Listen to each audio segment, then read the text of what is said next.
Welcome everybody, it's Kyle again with DTOM Knives and Gear, and today we're going to be taking a look at another Kancept knife. This is the Kancept Knives Sprite.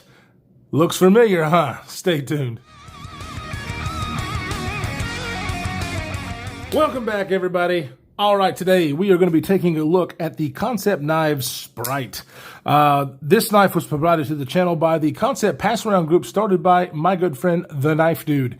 It is because of him that we were able to get these knives in hand and go through a couple of reviewers to get our opinions on them. And I have been really impressed with the Kancept knives that I have had on the channel. We have had the Kancept Shard, the Kancept Cryo, the Gremlin, and now the Sprite. Now, if you'll notice, the Kancept Sprite and the Kancept Gremlin look very similar.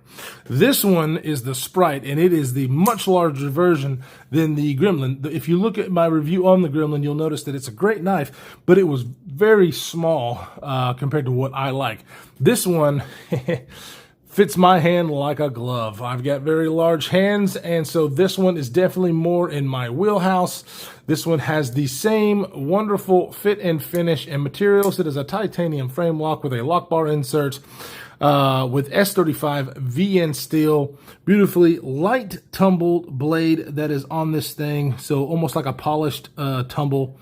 Very nice. This one in particular has the green micarta inlays, and the inside of the titanium scales are not milled out, so this thing weighs, I cannot remember actually. I think it's around 4.6 ounces. Ooh, I might be wrong about that, but it feels great. It feels great in hand. Doesn't feel overly heavy. It has a 3D milled pocket clip, but it only has one screw in there, which I think is great. It works very well in and out of the pocket. It sits relatively deep carry. It's not very deep, but it's not shallow either. It sits about right there. The action on it is absolutely wonderful. It is running on bearings, and the detent is great. Love the detent on these knives. Now, the flipper tab on this one is more of an obtrusive flipper tab. It does not have jimping on it, but it works great. I like to do the light switch on this, but you can also do the push button, as you can see. You know, very smooth, but not a drop shutting knife. It might be able to get a little bit better if you adjust that pivot, but the way it is right now, there is absolutely no blade play. The lock bar is easy to move in and out of the way, so very easy to function. I didn't do. Let's see, let me do this push button. Yeah, the push button works great too, but this one is actually designed in a way where the light switch does work well. It's just the push button kind of gets more oomph behind it, and you can get it out of the way a lot easier, a lot faster. The overall length of this guy is just a little bit over 8 inches, like 8.13, and the blade thickness is about 150 thousandths. Let's see what it is behind the edge here. They usually do a pretty good job. So yeah, about 19 to 20 thousandths, depending on where you're at. 19 to 20 thousandths, so a very slicey blade with just a little bit of recurve there. They call this a clip point, but I guess I could see that. With a flat grind that, like I said, gets down to a reasonable thin edge. It's not like crazy, but it is very well done on the stone wash. It's a very light stone wash that is a little bit reflective, which I do very much like. Let's go ahead and do some size comparisons to our normals. We have the Spyderco PM2, very similar in size there, and then of course your Para 3. So as you can see, it's much more of a full-size EDC carry knife, which I personally really like, and like to carry these more so than the little guys. Fits my hands great. Now, the only thing that I could kind of knock this knife for, I love the lanyard hole, the integrated lanyard hole that's here, because it does not take precedent of the pocket clip. I'd rather see a lanyard hole like this. I don't have jimping up here, which I don't mind at all. It's comfortable in each grip that I have it in. The only thing that I can say that they may have missed on work, I have got the Kancept Shard, was the first Kancept knife that I have. And it wasn't like a carbon fiber inlay. It was more like an inlay outlay kind of thing, because it covered the back of the knife and then went up into this. The Kancept Gremlin had these very same style of inlays, and it was carbon fiber.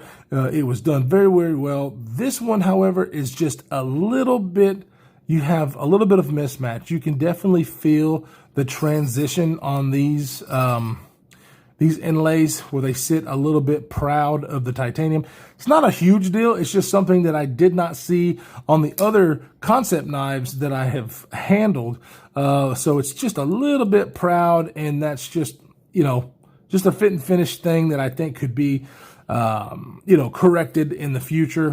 But it's not going to cause any problems or anything like that. They're in there good. They look beautiful. I love the way they do their micarta and their carbon fiber for that matter. So that's really the only thing that I could probably nitpick about this knife, because other than that, everything on this thing is a win in my opinion. You saw me kind of slip off there. I usually don't slip off of this flipper tab. However, it is a thing because it does not have any jimping that could happen. It usually really doesn't for me, guys. It's just the fact that I'm underneath the camera. So I believe that the drop shuttiness of the Gremlin was even better than the Sprite here. However, you talk about smooth. It might not be drop shutty, but it is super, super smooth, and the detent sucks that thing in there like I like. So really, really have enjoyed carrying this knife. Kancept is just a great company that one needs to watch out for, especially if you're looking for a premium yet still budget-friendly knife. These things are about $196 with S35V in steel, full titanium frame lock, and your inlays with the carbon fiber and or micarta. They do a really, really wonderful job, and I think it's a company to definitely look out for if you're looking in that price range and you're wanting premium knife for the money. Kancept knives is definitely on the rise. I really have enjoyed it. I think you would be hard-pressed to find something in this price range that is put together so well.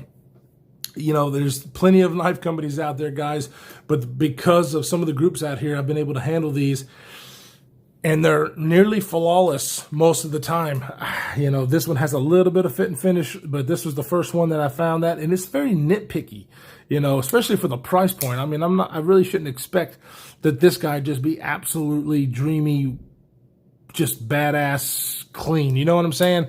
Now, I am sure that Kancept Knives, if they hear about these kind of issues, they are so good about listening to the community and doing things to help their designs or tweak their designs, tweak some of the fit and finish process. So I am 100% certain that the longer these guys are in business and the more designs that they put out, that it's just going to get better and better.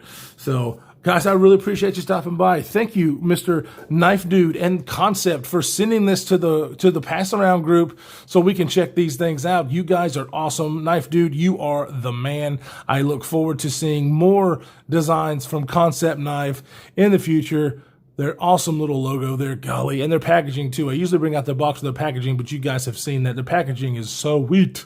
So stay tuned for more, guys. Hit that subscribe button, notification bell. Stay safe in this crazy world that we're living in, and we will see you in the next one.